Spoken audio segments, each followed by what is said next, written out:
na lista del Philippine National Police, actualmente encadenan más de 1,000 el quien rindi na autoridad principiando del otro mes. Este ta incluye mga drug pusher, mga drug users y otras personas envueltos na uso y venta de droga prohibido.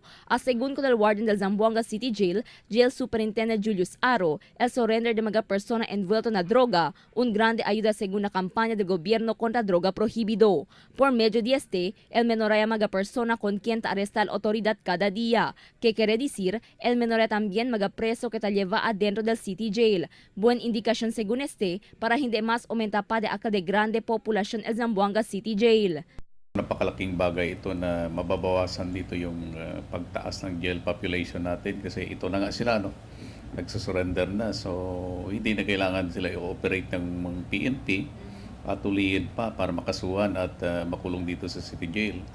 So this is a good sign na talagang yung pronouncement ng ating presidente talaga, yung kanyang pag-intensify ng kampanya sa illegal drugs ay may epekto talaga.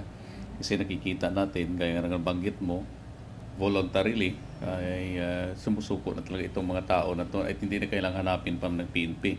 Según con Aro, yan kansa na 2,100 el población del City Jail este mga tiempo. 80% de mga detenido na Zamboanga City Jail el caso relataw na droga. Cada dia hindi abahan na 20 presonero el ta entrega na City Jail desde el mga selda del estasyon de pulis na syudad.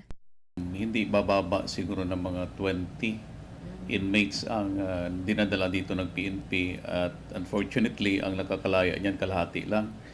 So hindi talaga nako-compensate yung release saka yung commitment ng inmate dito kaya lumubo itong jail population natin na umabot na tayo sa 2,100. Ito na ang pinakamalaking jail population ng Zamboanga City Jail. Número 1 problema según del City Jail, amo el congestion onde dalasukan niya mga preso adentro del mga celda, esperando según el City Jail con el promesa del gobierno local para darle lote onde puede hacer levantar un nuevo facilidad del City Jail. Na lote que el dale el LGU, el BJMP amo según dale fondo para la construcción del facilidad. Optimismo el oficial que él puede con este implementar a resolver problema de congestion na City Jail.